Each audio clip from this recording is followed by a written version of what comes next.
안녕하십니까. 건강 365 아나운서 이영호입니다. 안면신경마비, 얼굴의 특정 부위가 떨리는 눈밑 떨림, 안면경련, 또 얼굴이 붉어지는 안면홍조도 있죠. 얼굴에 나타날 수 있는 여러 증상들이 있는데요. 많은 분들이 혹시 중풍의 전조 증상을 의심하기도 하지만 얼굴에 생기는 증상들은 다양한 원인일 수 있습니다. 오늘은 특히 안면경련에 대해서 알아보는데요. 마그네슘이 부족해서 그렇다는 말도 있고 피로감이 원인이라는 생각도 하고 이 나름 짐작하는 분들이 많은데요. 안면경련의 원인과 증상 그리고 한의학에서는 어떤 치료가 진행되는지 살펴보겠습니다. 건강 365 김수희의 남행열차로 시작하겠습니다. KBS 라디오 건강 365 함께하고 계십니다. 안면신경은 어떻게 연결돼 있을까요? 안면신경 마비도 올 수 있고 안면경련도 있을 수 있어서 증상을 경험하는 분들에게는 참 당황스러운 부분입니다. 오늘은 특히 안면경련에 대해서 알아볼 텐데요. 흔히 눈가로 전해지는 경련은 마그네슘 부족이라는 말도 있습니다. 경희대 한방병원 침구과 김용석 교수에게 도움 말씀 듣겠습니다. 교수님 안녕하십니까? 네, 안녕하세요. 네. 자, 안면신경마비도 그렇고요. 네. 안면경련도 그렇고 이게 한쪽으로만 증상이 생기나요? 아니면 양쪽 모두 올 수 있는 건가요? 안면마비나 안면경련, 이 떨리는 경련은 그 대뇌 7번째 신경인 안면신경에 문제가 있어서 발생하는 거거든요. 그러니까 안면신경은 좌우로 이렇게 쌍을 이루고 있어요. 그러니까 한쪽 신경은 한쪽에만 관여하고 또 다른 쪽은 다른 쪽 한쪽만 관여하기 때문에 대부분은 이제 한쪽으로 발생하게 되거든요. 예. 그러나 이제 동일한 부위가 마비 같은 경우는 한 번 더 반대벽에 또 생길 수도 있기 때문에 양쪽으로 나타나는 경우도 있거든요. 어떤 경우는 뭐 하루 이틀 차이로 한쪽에 안면마비가 왔다가 뭐 그 다음에 또 반대쪽에 이렇게 와서 양쪽 모두 다 불편한 증상들을 호소하시는 분도 있고요. 또 안면경련도 뭐 발생하는 원인이 뭐 여러 가지가 있기 때문에 원인에 따라 조금 다르지만 대부분의 경우는 이제 한쪽 눈가가 떨리게 되거든요. 뭐 피로하거나 스트레스 받거나 뭐 잠 못 자거나 하면 이렇게 떨리는 현상이 생기잖아요. 그래서 한쪽으로 주로 생길 수가 있고 경우에 따라서는 뭐 전신적인 질환이 있게 되면 뭐 양쪽으로 다 이렇게 파르르 떨리는 이런 증상이 나타나기도 하죠. 네, 주로 이제 한쪽으로 많이 오는데 양쪽으로 오는 경우도 종종 있다는 말씀이시네요. 네네. 예, 안면신경에 대한 설명을 조금 더 해주시면 좋겠습니다. 안면경련도 안면신경에 문제가 생기는 거잖아요. 예. 그렇죠. 이제 얼굴의 신경은 대뇌가 12개의 신경이 있는데 7번째 신경이 안면신경이거든요. 네.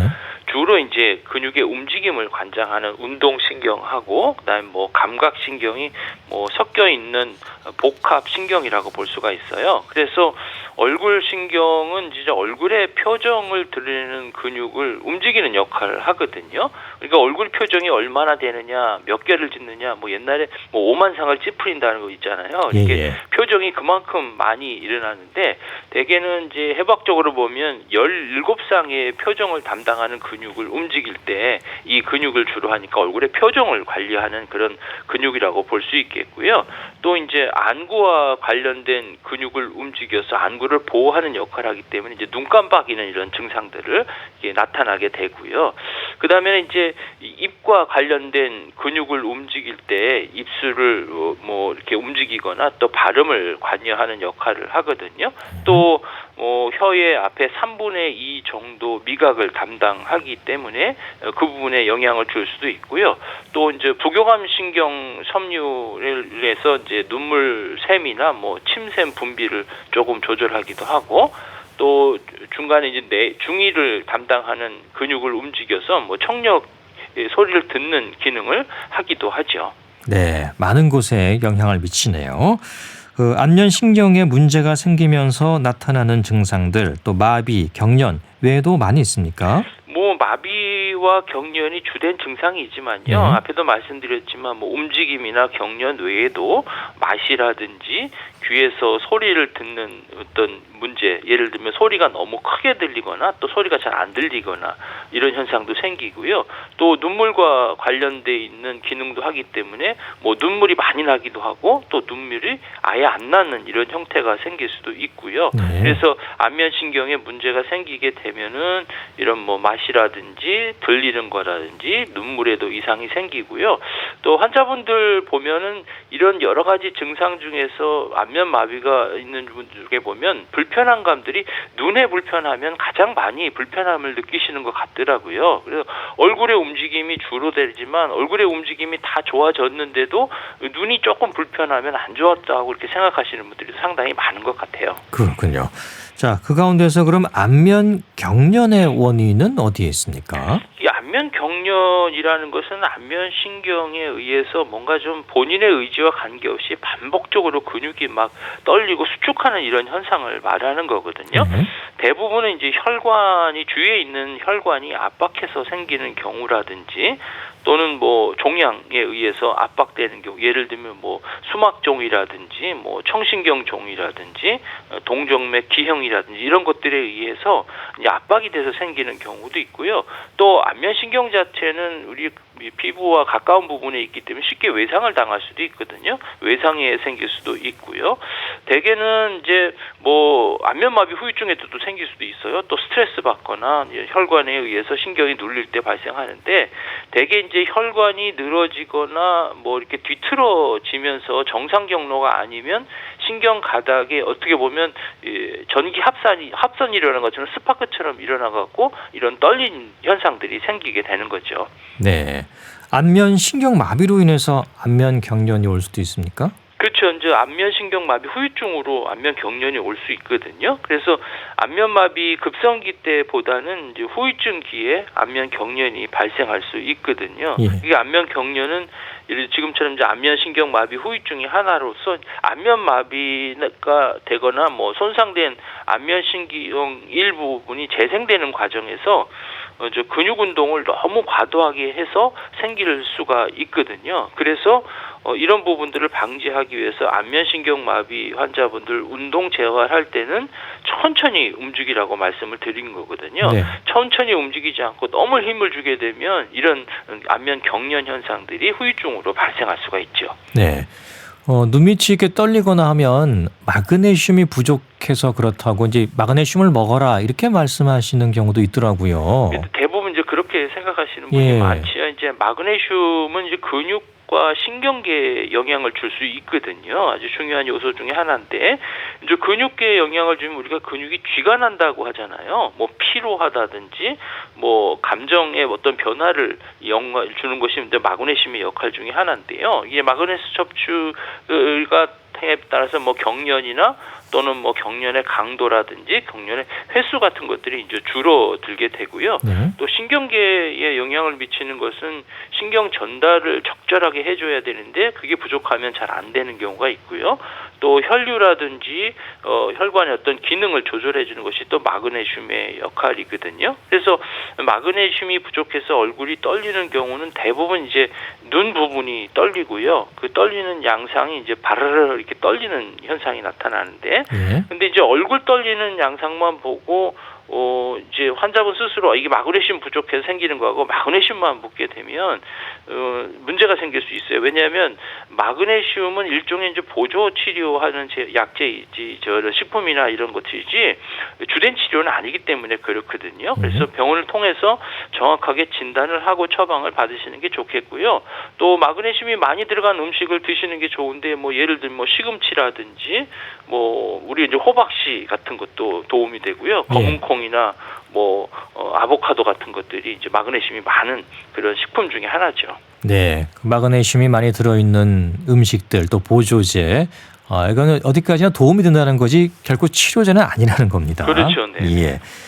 그 중풍과는 좀 다르게 이해해야 하는 걸까요? 그렇죠. 대부분 이제 안면 마비가 오게 되면 이제 중풍으로 생각해서 오시는 분들이 상당히 많이 계세요. 예. 왜냐하면 얼굴 부위가 마비가 되면 이 인근에 있는 뇌 쪽에 문제가 아닌가 이런 생각이 드시기 때문에 그렇거든요. 네. 그래서 뭐 한창 일할 나이 가장이 뭐 이런 마비가 생기거라든지 또 어린 아이가 생긴다든지 임산부가 생긴다든지 뭐 연로하신 분들이 이런 안면 마비가 오면 무엇보다도 이제 중풍 아닌가 걱정이 상당히 많으시죠. 그래서 온 가족이 한꺼번에 오시는 경우가 있는데 말초성과 중추성인 이제 중풍과는 조금 양상이 마비가 되더라도 좀 틀리거든요. 네. 그래서 되게 보면 이마에 주름을 잡을 수 있고 눈을 감길 수 있는 상태에서 눈 밑으로만 마비된 경우는 이제 중풍으로 인한 중추성을 의심할 수가 있고요.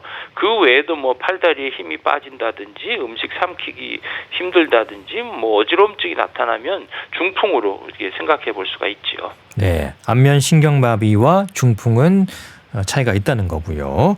안면 경련도 역시 뭐 중풍과는 상관이 없는 거죠. 그렇죠. 이제 중풍과는 상관이 없지만 우리가 이제 한의학에서 보면은 떨리고 어지럽고 마비되면 일종의 이제 바람 맞았다 이런 현상을라고 보거든요. 그러니까 나무가 막 흔들리거나 또 부러지거나 뭐 이러면은 바람 분다 이렇게 생각하잖아요. 이 사람도 증상들이 뭐 떨리거나 어지럽거나 마비가 되면 이 중풍 바람 맞은 거 아닌가 이렇게 생각하기 때문에 대부분 이제 안면이 경련이 생기게 되면 중풍 어떤 전조증으로 알고 있는데 반드시 그런 건 아니거든요. 네. 근데 대부분의 경우는 중풍과는 관련 없이 오는 경우가 상당히 많기 때문에 미리 겁을 먹으실 필요는 없을 것 같습니다. 네.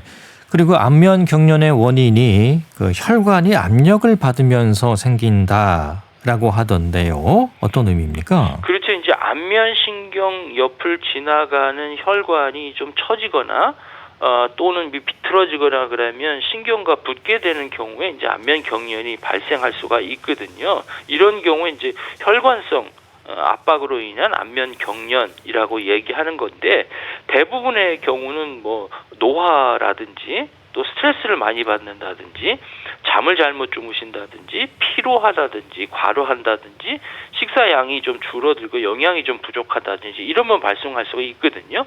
저는 이런 경우는 이제 환자분들에 설명할 때 우리가 빨랫줄도 팽팽하지만 그 안에 빨래를 많이 널게 되면 빨랫불이 이렇게 축 처지잖아요. 예. 이것처럼 마찬가지로 혈관 자체도 평소보다 이렇게 팽팽하게 유지하지를 못하고 약간 처지면서 혈관이 뛸 때마다 이제 신경을 좀 건드리다 보면 이런 신경 가덕에 합선이 같은 현상이 생겨서 떨리는 현상이 나타난다 이렇게 설명을 드리고 있죠.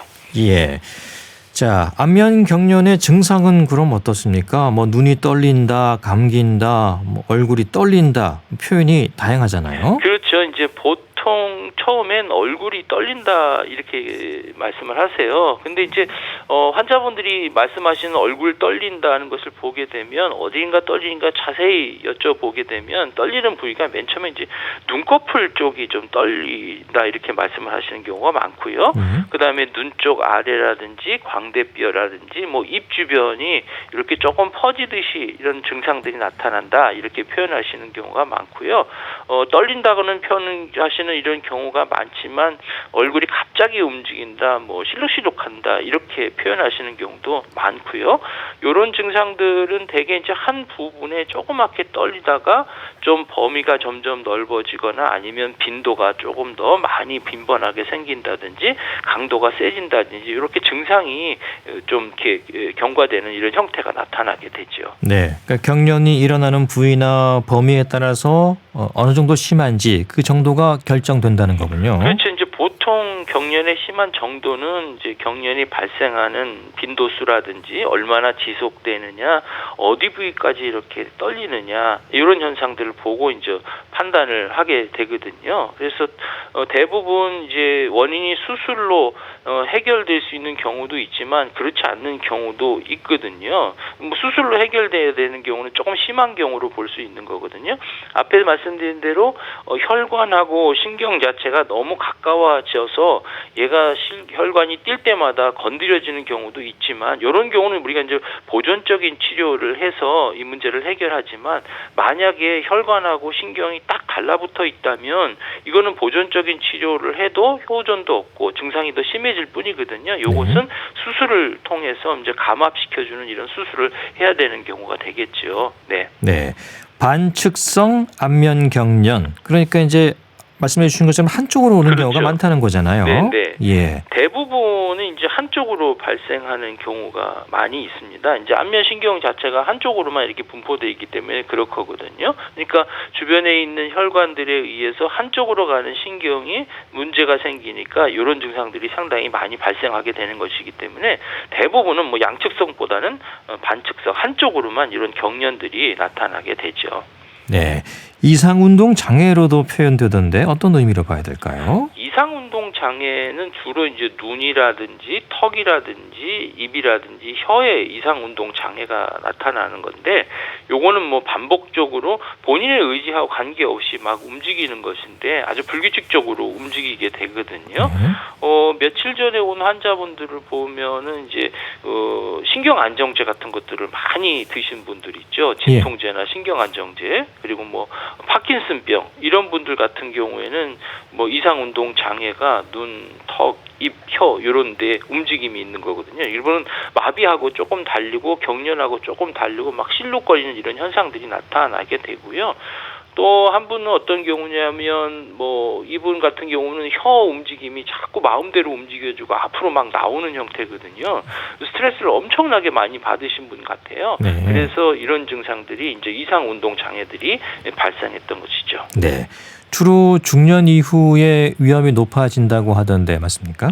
이것도 이제 원인에서 조금 다른데요.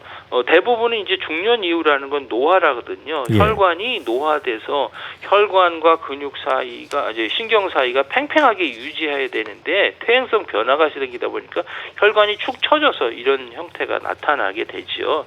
그렇지만 이제 마그네슘 부족으로 생길 수도 있는 형태인데 이런 경우는 젊은 사람한테도 많이 생길 수 있거든요. 아무래도 이제 스트레스를 많이 받기 때문에 그렇게 생길 수 있고요.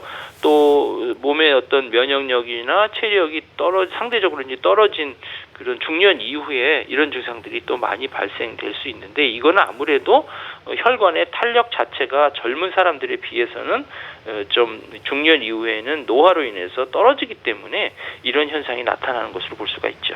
네. 이 안면 경련의 증상 어제까지도 뭐 아무 일 없다가 오늘 갑자기 생길 수도 있습니까? 그렇죠. 이제 갑자기 생길 수가 있거든요. 예. 아무런 증상이 없다가도 이런 생기는데 이런 경우는 대부분 좀 피곤하거나 아니면 잠을 좀 못 자거나 아니면 신경을 좀 바짝 쓰고 나면 이런 현상들이 생길 수가 있는 거지요. 네. 증상을 방치하면은 더 상태가 심해지나요? 그렇죠. 이제 심해지는 경우가 있거든요. 이제 갑자기 생긴 것처럼 물론 이제 갑자기 사라지는 경우도 있지만 그렇지 않은 경우도 조금 많이 있고 증상이 점점 퍼지고 점점 강도도 세지고 빈도도 좀 더 많아지는 현상이 생길 수 있거든요. 예. 또 만약에 이제 뭐 스트레스가 원인이라면 스트레스가 사라지면 이런 증상도 좀 사라질 수도 있겠고요. 또 마그네슘이 원인이라면 마그네슘을 보충하게 되면 이런 증상도 생길 수가 있는 거죠. 네. 예. 이 증상이 좀 심해진다면 잠을 잘 때도 증상이 이어질 수 있습니까? 아무래도 이런 증상들이 이제 원인에 따라 조금 다르지만 경련이 안면신경 문제인 경우는 수면 중에도 증상이 지속되는 경우가 많고요. 예. 경련 자체가 뭐 근육 긴장 이상인 경우는 수면 중에는 증상이 나타나지는 않게 되겠죠. 예. 일단 이제 보여지는 부분도 있고 생활 속에 불편감이 클 것 같은데요. 이게 다른 건강상의 문제로 이어지지는 않을까요? 본인도 모르게 이제 얼굴 근육이 막 경련이 나타나는 이런 증상이기 때문에 뭐 긴장하게 되기 때문에 대부분 경우는 이제 근육이 뭉쳐지는 이런 현상들이 생길 수가 있거든요. 또 얼굴은 다른 사람에게 보여지는 부분이잖아요. 본인은 그렇죠. 모르고 다른 사람이 예. 보이잖아요. 그렇기 때문에 이제 스트레스를 받는다면 이제 대인 관계도 좀 기피하게 되고 또 우울증 같은 현상도 생기고 또 정신적인 문제까지도 좀 이어질 수는 있게 되겠죠. 그리고 또 이제 이 긴장하게 되면은 목 뒤쪽도 마찬가지로 긴장하게 되거든요. 예. 그러면 이제 뭐 두통 같은 이런 현상도 생길 수가 있고요. 중요한 것은 이런 현상들이 마비의 전조증은 아니라는 거예요.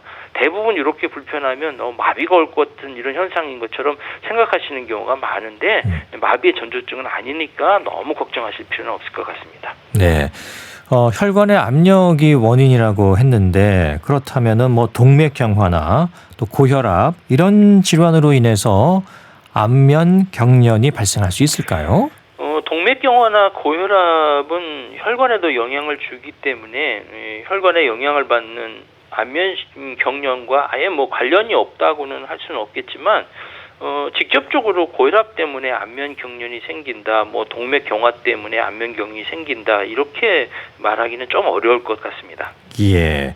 자, 심해지면은 뭐 청력에도 영향을 줄 수 있다고도 했는데요. 어떻습니까? 그렇죠. 경련이 청력에 영향을 준다기보다는 예. 경련을 일으키는 안면신경이 이 청각과도 관련이 있기 때문에 안면신경의 문제가 청각까지 이어진다면 청력에도 문제가 발생할 수 있겠다 이렇게 볼 수 있겠고요. 예. 대부분 이제 청신경종이라고 해서 종양이 생기게 되면 귀가 잘 안 들리는 난청이 생길 수도 있고 마비가 생길 수도 있고 뭐 경련이 생길 수도 있는 거죠. 예.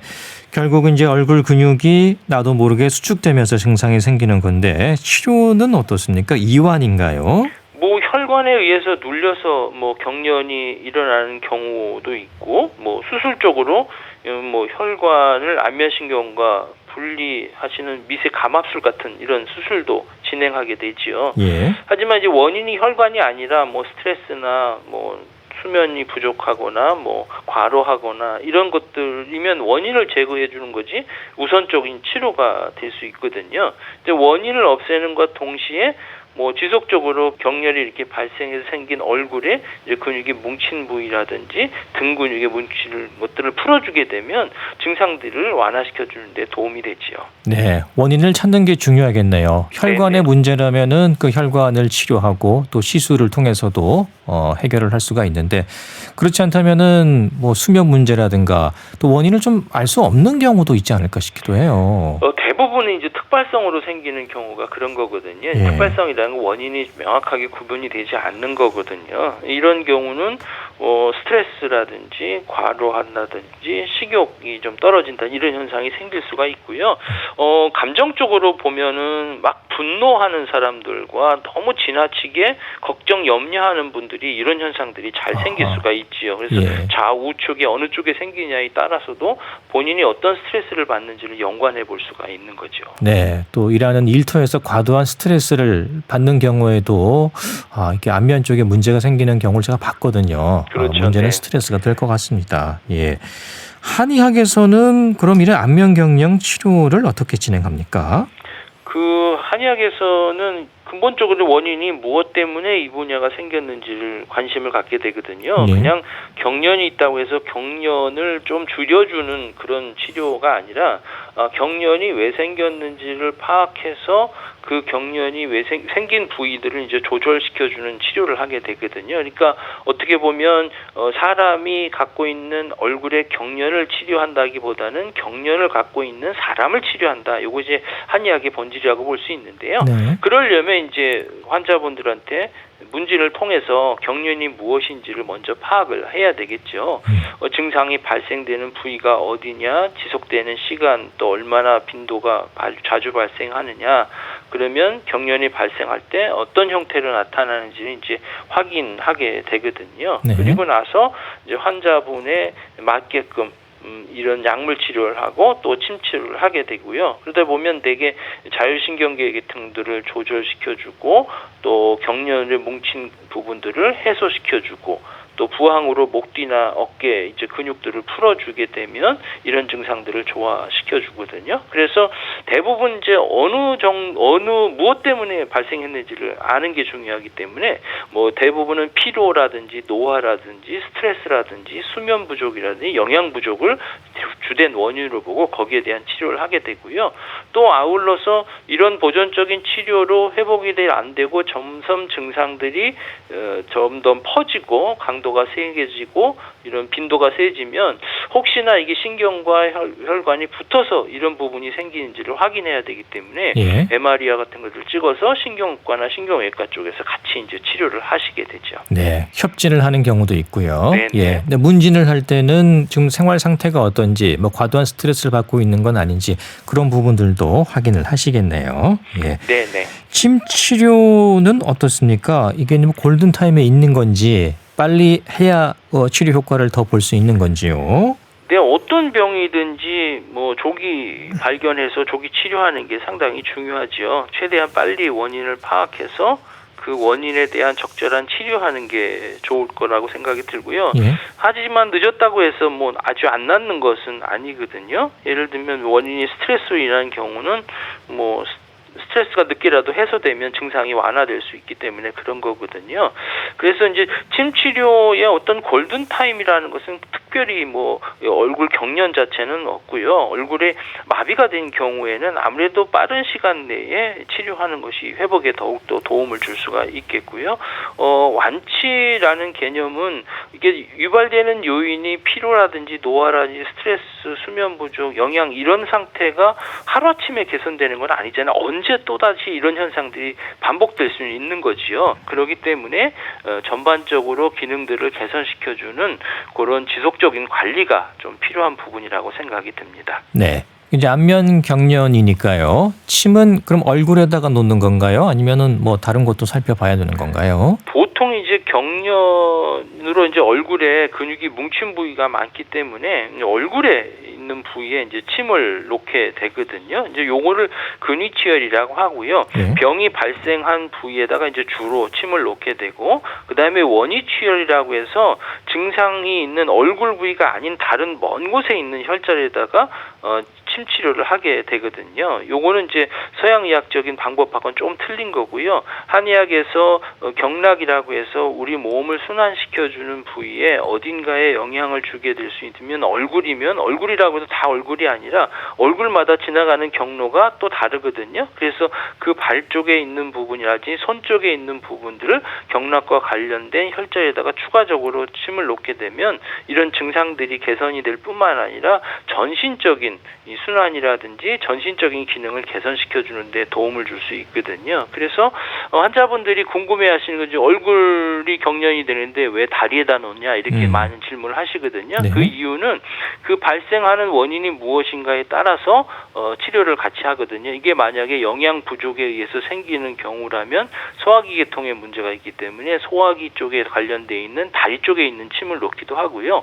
스트레스와 관련돼 있는 경우는 손바닥 부분에 스트레스와 관련돼 있는 그런 경혈들을 같이 놓기도 하고, 또 막 분노하는 경우는 이제 발가락에 있는 부위에다가 침을 놓기도 하는 거죠. 네. 아무튼 평소에 스트레스를 좀 안 받는 게, 덜 받는 게 중요할 것 같습니다. 예. 자, 오늘 안면 경련에 대한 얘기 들어봤습니다. 감사합니다. 네, 감사합니다. 경희대 한방병원 침구과 김용석 교수와 함께했습니다. KBS 라디오 건강 365 함께하고 계십니다. 어니언스의 사랑의 진실 듣고 계속 이어갑니다. KBS 라디오 건강 365 함께하고 계십니다. 주말 책으로 건강을 생각해 보겠습니다. 북칼럼니스트 홍순철 씨 자리합니다. 어서 오십시오. 네, 안녕하세요. 자, 오늘 소개해 주실 책은 많은 분들이 관심을 갖는 분야가 아닐까 싶습니다. 장 건강과 면역의 과학입니다. 그렇습니다. 깜짝 건강 퀴즈 하나 내드릴까요? 네. 예, 백조마리. 백조마리? 예. 총 2kg 분량의 미생물들이 살고 있습니다. 예. 그리고 이곳에서 각 신체 기관과 에너지와 호르몬을 주고받고 있습니다. 면역 세포의 70%를 관할하고 있고요. 교육시킵니다. 그리고 우리 몸의 일종의 건강 감시국 역할을 하는 기관이 있습니다. 여기서는 행복 호르몬 세로토닌을 비롯해서 20여 종의 호르몬이 생산되고 있고 뇌 다음으로 신경체계가 발달된 곳이기도 합니다. 이곳이 어디일까요? 예, 신체 기관이군요. 그렇습니다. 예, 뭐 책 제목을 소개해 드리면서 장 건강이라고 했으니까 네. 예, 장이 아닐까 싶습니다. 예. 정답은 장입니다. 예. 그런데 깜짝 놀라실 거예요. 아니, 우리 장이 이렇게 놀라운 역할들을 하고 있다고? 사실 그동안 사람들은 장 그러면 일종의 선입견 같은 것들을 좀 갖고 있어요. 뭐 냄새나고 지저분한 곳, 소화기관, 그래서 그곳에 대해 이야기하는 걸 좀 꺼리는 경향이 있었습니다. 그런데 최근 들어서 건강에 있어서 장의 역할과 기능이 주목을 받고 있습니다. 예. 장이 제2의 뇌라고까지 불리면서 각종 호르몬을 조절할 뿐더러 신체 건강뿐 아니라 정신 건강과도 밀접한 관련이 있다라는 사실이 의학적으로 밝혀지고 있다는 건데요. 인간 수명 100세 시대를 맞아서 현 인류는 그 어느 때보다 오래 살고 있습니다. 그런데 동시에 그 어느 때보다 아픈 분들이 많이 늘고 있습니다. 예. 심혈관계 질환, 당뇨병, 대사증후군, 자가 면역 질환, 암, 간 질환, 우울증, 알츠하이머 이런 만성 질환들이 놀라운 속도로 빠르게 증가하고 있는데요. UCLA 대학 의대 교수이면서 저명한 소화기내과 전문의인 에머런 메이어 박사는 앞서 소개했던 이런 병들의 이유가 바로 장 건강 때문이다라고 이야기합니다. 장 미생물이 우리 몸을 위협하는 질병의 중심에 있다라는 획기적인 제안을 책을 통해서 내놓고 있는 겁니다. 네, 장에 있는 미생물이 그렇다는 거군요. 그렇습니다. 예. 자, 뇌 다음으로 신경 체계가 발달한 곳이 이제 장이라는 건데 소화기 내과 또 전문 의사가 쓰신 책이고요. 그렇습니다. 최신 과학과 임상 경험을 결합한 책인데요. 21세기 건강 위기에서 벗어나려면 우리 몸을 각각 기관 따로 떼어놓고 생각하는 게 아니라 연결되어 있다는 관점으로 보라라고 이야기합니다. 특히 뇌와 장이 서로 연결되어 있다는 것이죠. 예. 이걸 새로운 접근법으로 이야기를 하고 있는데 장 미생물과 신체 시스템 사이에 잘못된 신호가 오가면 질병에 걸릴 수 있다라는 겁니다. 결국 장 건강, 장내 미생물 균형을 유지하는 건 우리의 식습관인데요. 우리가 어떤 음식을 어떻게 먹느냐 이걸 통해서 장에 있는 미생물 생태계를 건강하게 유지할 수 있느냐 그렇지 않느냐가 결정되고 그것에 따라서 우리 신체 또 정신 건강 모든 건강 상태가 획기적으로 달라질 수 있다라는 이야기를 하고 있다는 겁니다. 그래서 장이 단순히 소화기관만이 아니라 전신 건강을 책임지는 만능 기관이다라고 재정의하고 있는 건데요. 우리 몸의 면역세포 70%가 우리 장벽에 붙어 있습니다. 소화기관 자체 면역계는 물론이고 호르몬을 생산하는 내분비계도 또 장의 뇌라고 불리는 신경계도 이 장 속에 다 갖추어져 있습니다. 그리고 다른 신체 기관과 연결되어 있다는 거죠. 이걸 장 연결체라는 개념으로 최근 이야기를 하고 있는데 네. 이 장 연결체는 물질 대사와 음식 섭취 그리고 병원균으로부터 우리 몸을 보호하는 방어하는 다양한 역할을 수행하고 있다고 그럽니다. 그리고 이게 우리 장에는요. 수십 조의 미생물들이 살고 있어요. 100조 마리까지 이야기를 하는데 예. 이 미생물들이 또 너무나 중요한 역할들을 하고 있다는 거죠. 이렇게 우리 몸을 상호 서로 연결된 네트워크로 보는 이 개념 뇌와 장과 미생물 네트워크 연구로 확장되고 있는데 이게 최근 과학계에서도 상당히 주목받고 있는 이론이라고 그럽니다. 네, 이 뇌와 장이 연결되어 있다는 것. 당장 우리가 스트레스 많이 받으면 소화 안 되고 그렇잖아요. 그렇죠. 예, 그런 부분만 봐도 충분히 신뢰가 가는 대목이고요. 최근 들어서 장내 미생물 균형이 중요하다는 얘기가 자주 나오고 있는데 그러니까 장내에 있는 미생물이 건강의 어떤 감시자 역할을 한다는 거군요. 그렇습니다. 에머런 메이어 박사는요. 뇌와 장 미생물 사이에 상호작용이 있다라고 이야기를 해요. 예. 사실 이걸 연구하는 가장 권위자라고 이야기할 수 있는데 많은 현대인들이 당뇨병, 심장병, 암 같은 만성질환과 더불어서 또 코로나19 같은 감염성 질환에 취약해지는 이유가 있다. 그게 바로 잘못된 식단과 생활 방식이다라고 이야기를 하고 있는데요. 최근 식단과 생활 방식이 초래한 장 미생물군의 변화가 21세기 인류의 건강 위기에 가장 핵심적인 역할을 하고 있다라고 이야기하고 있는 겁니다. 예컨대 우리가 요즘 즐기고 있는 이 서구식 식단, 네. 이게 장 미생물에게는 결코 좋은 식단이 아니라고 그럽니다. 이게 오히려 스트레스를 남기는 식단인데요.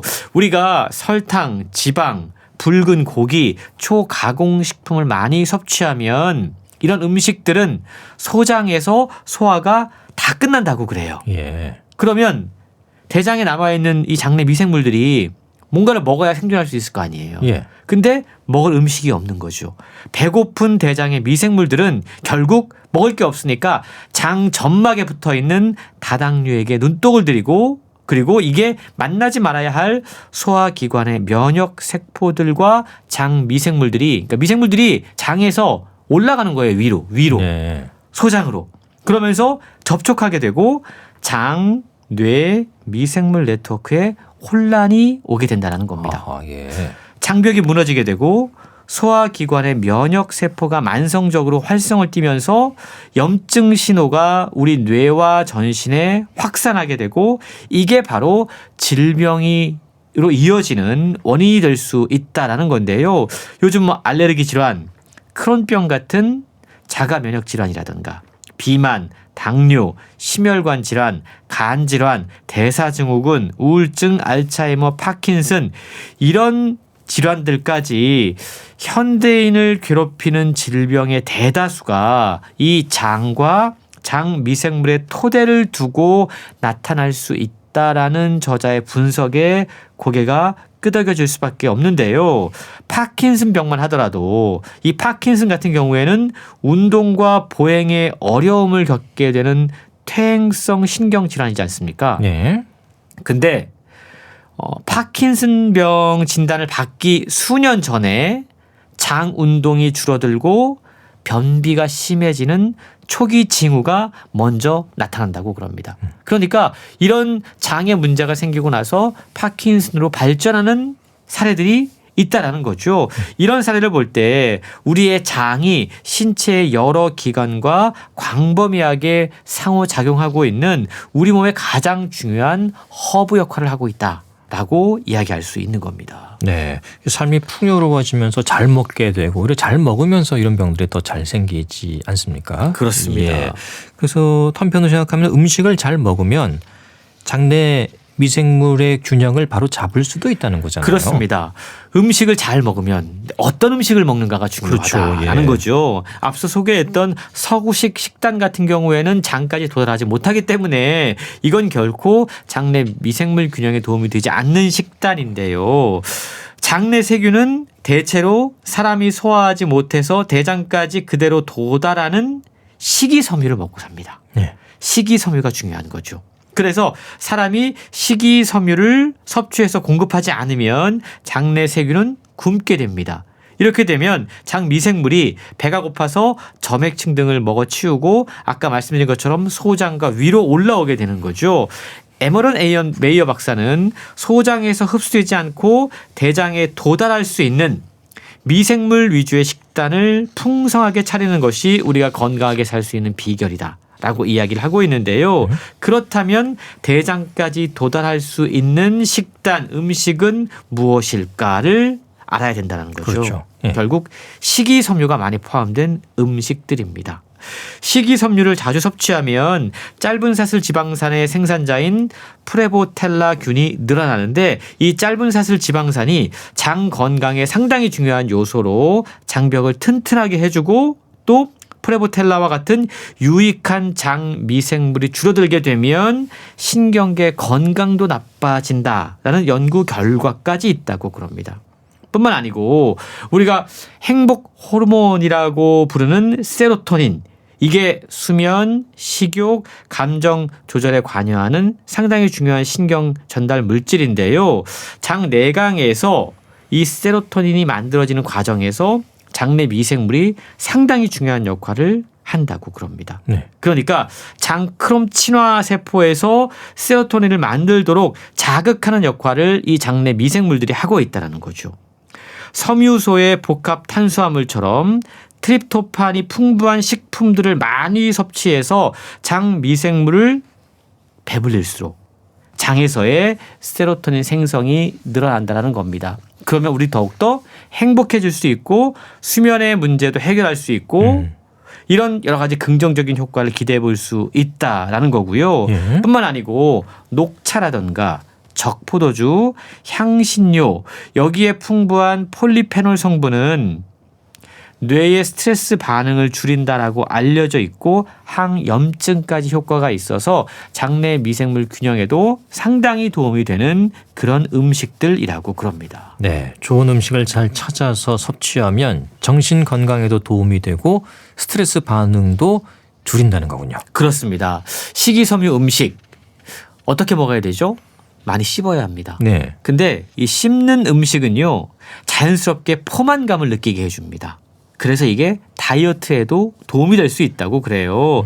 또한 얼마 전에 우리 장내 세균 가운데 낙산균이 10% 늘어날 때마다 각종 감염으로 입원할 위험이 최대 25% 낮아진다. 이런 연구 결과가 발표가 됐는데 예. 이게 네덜란드 암스테르담 대학교 의대 연구팀이 10,000명의 장내 미생물을 분석한 결과라고 그럽니다. 양파, 마늘, 아스파라거스 이렇게 프로바이오틱스가 풍부한 음식들을 먹으면 장내 낙산균의 성장을 촉진하는 데 도움이 될 수 있고 프리바이오틱스는 낙산균의 먹이가 되는데요. 예. 낙산균은 우리가 많이 먹는 음식들에 들어가 있습니다. 어디 있습니까? 김치, 김치. 절인 음식, 예. 요거트, 치즈, 발효 음식에 많이 들어가 있다고 그럽니다. 예. 이게 장 건강과 우리의 면역 체계에 상당히 핵심적인 역할을 하고 있고요. 또 한 가지 책에서 강조하고 있는 부분은 요즘 보면 이 장내 미생물 건강이 중요하다라고 하면서 프리바이오틱스를 직접 약재를 통해서 먹는 분들이 많이 그렇죠. 계십니다. 예. 그런데 저자는 설탕, 지방 및 붉은 고기가 듬뿍 든 음식을 먹고 운동도 하지 않고 그냥 이 보충제, 프리바이오틱스 보충제만 먹으면 사실상 장 건강에 아무런 도움이 되지 않는다고 그래요? 이야기해요. 예. 더욱더 중요한 것이 바로 식단이라는 거죠. 잘 먹고 이 프리바이오틱스를 보충제로 먹는다면 효과를 볼 수가 있는데 네. 음식은 제대로 섭취하지 않은 채 보충제만 먹는 건 결코 도움이 되지 않는다라는 겁니다. 결국 이 식물 위주의 식단이 가장 중요한데 식물에는요. 수만 종의 분자가 있고 이게 서로 도와가면서 우리 몸속에서 건강을 증진하는 효과를 만들어낸다고 그럽니다. 예. 그래서 장기간에 걸쳐서 전반적으로 우리의 건강을 보증하는 지름길은 풍부한 식이섬유를 섭취하는 것, 식물 위주의 식단으로 꾸미는 것이다. 라고 저자는 강조하고 있는 겁니다. 네, 결국 답은 채식 위주의 식단이 되겠네요. 예, 뭐 아무리 좋은 약을 챙겨 드셔도 뭐 운동도 하지 않고 뭐 고기 많이 드시고 건강에 좋지 않은 음식 많이 드시면 아무 소용이 없다는 거고요. 그렇습니다. 예, 식물 위주의 식단 또 강조되는 부분 어떤 것들이 있을까요? 예. 수면 이야기 하고 있는데요. 수면 잘 자는 거. 잘 자는 거. 예. 이게 면역 체계를 조절해서 전신 항염 효과를 발휘하는 데도 상당히 중요한 역할을 한다고 그럽니다. 근데 수면은 장 건강과 밀접한 관련이 있어요. 예. 소화기관에는 신체 면역 세포의 약 70%가 모여 있다라고 말씀을 드렸습니다. 그리고 이게 신경과 화학 경로를 매개로 우리 뇌와 상당히 밀접하게 네트워크로 연결되어 있습니다. 뇌, 장, 미생물 네트워크다라고 말씀을 드렸는데 이게 수면 조절에도 상당히 중요한 역할을 할 수밖에 없다라는 겁니다. 결국 잘 먹으면 잘 자게 되고 잘 자면 잘 먹게 되고 또 잘 움직이면 잘 먹게 되고 잘 먹고 잘 자고 잘 움직이는 건 이 마치 세 바퀴가 동시에 잘 굴러가는 것처럼 뇌와 장처럼 서로 연결되어 있는 유기적인 관계를 맺고 있다라는 거죠. 네. 그래서 책은 어느 한 가지만 챙긴다고 해서 건강이 획기적으로 좋아질 수 없음을 기억하라라고 이야기하고 있습니다. 또 한 가지 연결되어 있는 게 있죠. 뇌와 장 말고 어떤 바로 겁니까? 인간과 지구 생태계입니다. 저자는 책의 마지막 부분에 인간과 지구 생태계 역시 네트워크로 연결되어 있다는 점을 잊어서는 안 된다라고 이야기를 하고 있는데 그리고 이러한 네트워크가 또 다른 방식으로 우리의 건강에 중요한 영향을 미치고 있다라고 이야기합니다. 네. 식생활의 변화로 우리 몸에 사는 장미생물의 종의 다양성이 급격히 떨어지고 있습니다. 근데 식물 곁에서 살아가는 토양 미생물 역시 상황이 마찬가지라고 그래요. 인간이 재배하는 농산물의 종류가 확 줄어들었기 때문입니다. 예. 우리가 가공식품을 통해서 다양한 음식들을 먹기보다 좀 쉽고 간편하게 무언가 음식들을 만들다 보니까 예. 식물의 수도 줄고 이게 그 식물의 기생에서 사는 미생물까지 줄도록 만들고 있다는 겁니다. 예. 인간, 토양, 환경의 건강은 그래서 미생물이라고 하는 보이지 않지만 상당히 중요한 역할을 하는 주인공들에게 달려 있는지도 모른다라고 저자는 이야기를 하고 있는데, 저자인 에머런 메이어의 말처럼 미생물을 생각하자, 우리가 장미생물을 귀히 여기면 마땅히 그들도 그렇게 할 것이다. 이 문장을 기억할 필요가 있을 것 같습니다. 네, 우리가 건강하게 잘 먹고 또 잘 자고 잘 움직이고 하는 게 중요하다는 사실은 뭐 많이 알고 있지요. 그렇죠. 물론 실천은 쉽지 않은데 그것들이 그냥 막연하게 하는 얘기가 아니고 이렇게 구체적으로 장내에 있는 미생물과 연결이 돼 있다는 또 그런 이론을 제시해 주시니까 또 신뢰가 가고 더 잘 먹고 잘 자고 움직여야겠다는 생각을 하게 됩니다. 자, 오늘 재미있는 책 또 소개 잘 들었습니다. 감사합니다. 고맙습니다. 네, 북칼럼니스트 홍순철 씨와 함께했습니다. KBS 라디오 건강 365 이광조의 가까이 하기엔 너무 먼 당신 들으면서 모두 마치겠습니다. 아나운서 이영호였습니다. 고맙습니다.